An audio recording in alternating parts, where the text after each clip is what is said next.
You're thinking about settling your own debt, and you probably heard people say, just call your creditors and make them an offer. But here's the reality. Debt settlement negotiation is a lot more complicated than that. If you don't know what to ask for, when to negotiate, or what traps to avoid, you could end up paying way more than you could, or worse, end up with a lawsuit. So in this video, I'm gonna walk you through 9 crucial things you need to know about debt settlement negotiation. Welcome to the Ascend Finance YouTube channel, where we break down debt relief into simple, human, understandable language. My name is Ben, and I've settled a lot of debt in my life for folks in a debt relief program. I've seen firsthand what works in negotiation and what can get people in trouble. By the end of this video, you'll understand the ins and outs of negotiating with creditors, what to push for, what to avoid, and what to expect if things go wrong and you end up in court. And if you want to compare debt settlement against other options like credit counseling, or see if you may qualify for a loan, make sure to check out our free best debt options calculator link below. The heart behind the calculator is to provide a free tool that can take your information and provide a personalized option for you to compare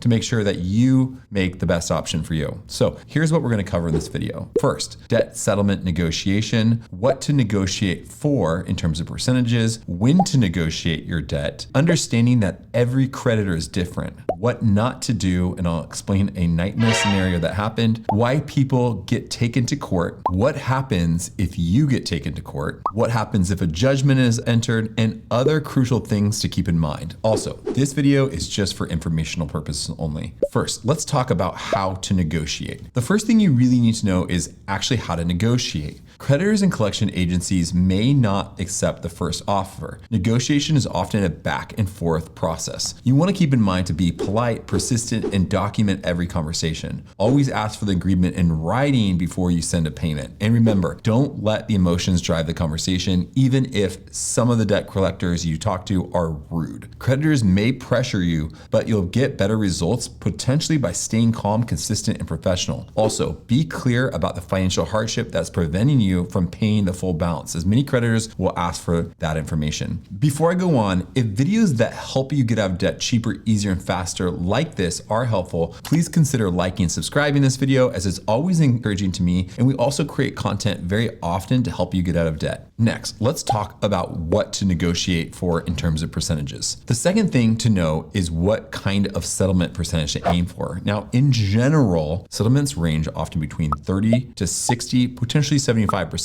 of the balance, depending on the creditor, how the debt is, and your financial hardship. For example, some credit card companies may settle at around 40% after 6 to 12 months of missed payments, while others may push for higher amounts. Another thing to understand is the age and status of the debt. If you're being sued, the creditor has leverage and you may not be able to settle for 50%. It may be 75 or even higher percent. If your debt is past the statute of limitations for your state, you could get a much lower rate because the creditor can no longer get a judgment if they filed a lawsuit against you. This is one reason that some people may choose to work with a debt relief company instead of doing it themselves, because they understand what that company that you're negotiating will actually take. So maybe you get a 60% deal, but that creditor will actually take 40%. That is one of the benefits. Another thing to consider on the negotiation front is that some people will throw around the word bankruptcy, like, oh, well, I'm just gonna file bankruptcy and get rid of this debt. But that may not be a great negotiation tactic to get a lower percentage. What may be a good negotiation tactic is if you have other active garnishments. If you're already getting garnishments and there's a maximum amount that they could garnish you if they get that judgment against you, that could be important information. Another thing that could be important to help in your negotiation is the number of creditors. For example, if you have 10 other creditors that are also potentially going to sue you, this creditor may be interested in settling for a lower amount, knowing that you have 10 other creditors that are going after you as well. It could be helpful if you have any liens or any other types of things that are pressuring you that may be helpful in terms of when you go to that negotiation table offering a lower amount. Lastly, if you can provide a lump sum, you may be able to get a better rate than if you do a structured settlement plan, like in a 12 to 24 month plan. This is because oftentimes debt collection agencies want money on the table today rather than 12 months down the line. So these are some negotiation tactics to consider. Thirdly, I want to talk to you about when to negotiate. Timing matters. Most creditors aren't willing to settle right after you miss one payment. Typically, settlements can start happening around 6 months or even longer, depending on the creditor.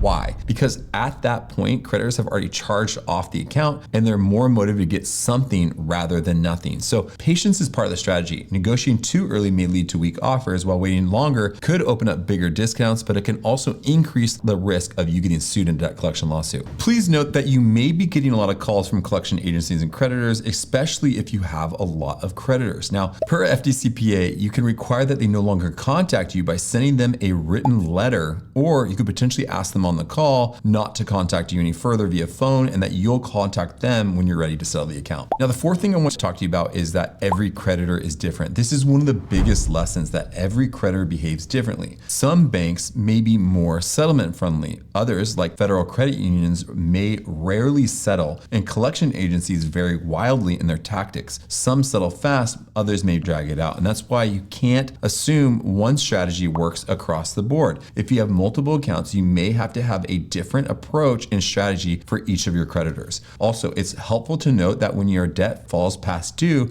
you may be getting a lot of mail from debt collection agencies moving around your debt. For example, you may be with one debt collection agency one day, and then that debt collection agency switches to another debt collection agency the next month. So it's important to kind of follow through and figure out who actually has your debt right now and who are you going to be settling for. Now, the fifth thing I want to talk to you about is what not to do, and I'm going to provide a nightmare scenario to avoid. I had settled someone's debt and got a structured settlement plan for about a 24-month payment. That's kind of what she could afford. What happened is that about month 6, 7, 8, or somewhere in there, I got another correspondence from a debt collection agency trying to collect the same debt that we had settled on already. Now, thankfully, we avoided the nightmare scenario because we had something in writing showing that we had already settled that debt. So while it was annoying because we basically had to switch payments from this entity to this entity, we were able to still have the same agreement. But if you don't have that, then you may be in a pickle.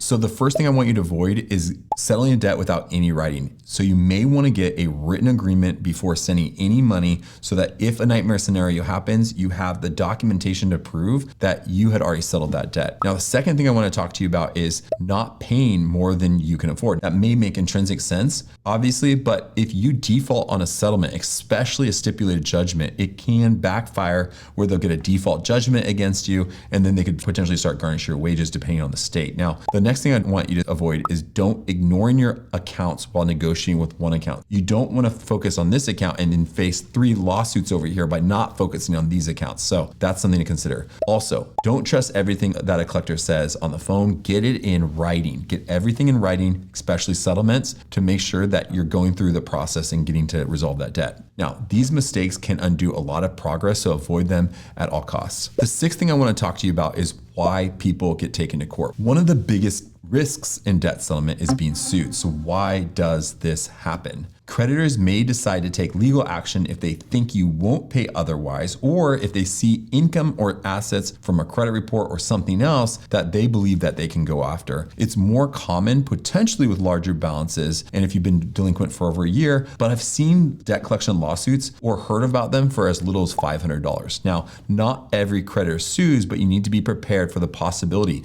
especially if you're negotiating the debt on your own. Now, I shot a video that I'll include right here covering the best debt relief companies, as the best debt relief companies will often know who will sue before you get sued, and then they can effectively prioritize settling those accounts first. So if you have 10 creditors and 5 creditors sue and 5 don't sue, a good debt relief company may be able to settle those 5 that sue first so you don't actually get sued. It's hard to do that on your own because you don't have the data that a debt relief company has showing who sues and who doesn't sue, and there are tons of creditors out there in collection agencies. The seventh thing I want to talk to you about is what happens if you get taken to court. If you get taken to court, you'll receive a summons and a complaint. It can be important to respond to that complaint in writing, as ignoring that complaint can lead to a default judgment that I mentioned earlier could lead to wage garnishment. Now, sometimes lawsuits can still be settled before trial, and I've done that many times before, but you'll likely face more pressure to pay higher percentages than before lawsuit. And this is where knowing your rights and timelines matter. Now, if you're not comfortable navigating court filings,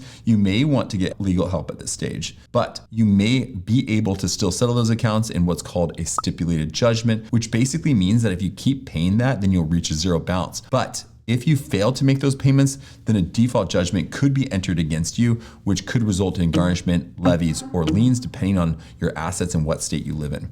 The eighth thing I want to talk to you about is what happens if a judgment is entered. If the court rules against you and enters a judgment, the creditor has a stronger tools to collect the funds. That could mean wage garnishment, bank account levy, or a lien on a property. This depends on the state. So if it's helpful, please comment below your state and I can share some information about what tools could be used against you depending on your state if you're going to face a judgment. Once a judgment is in place, your negotiating power drops significantly. That's why it's critical to try settling accounts before things get that far. Finally, thanks so much for sticking with me so far. Let's cover number 9, which are other crucial things to keep in mind. First, understanding the tax implications. Forgiven debt can be considered taxable income unless you're deemed insolvent. I'll include a link about the IRS document to understand whether you're insolvent so that you may not have to pay taxes on forgiven debt. Second, credit score impact. Debt settlement will hurt your credit score in the short term, but accounts marked as settled for less on your credit report can potentially be less damaging in the long run than ongoing delinquency facing charge-off. Next, patience is key. Negotiations don't always resolve in one call. It could take weeks, months, or even years to settle an account, so just be ready to wait. Next, having funds ready can be helpful, right? Creditors often want lump sum payments and you may get a better deal, so just considering how you manage your funds well can help you determine potentially better rates. That's it. Thanks for sticking with me. 9 crucial things about debt settlement negotiation that can help you get debt free once and for all. If helpful, please consider taking the free best debt options calculator below to help you compare your options. Also, please consider watching the next video covering the best debt relief companies if you're kind of not sure whether you're going to do it yourself or whether you want to use a company. Thanks again for watching. I hope you have a great rest of your day.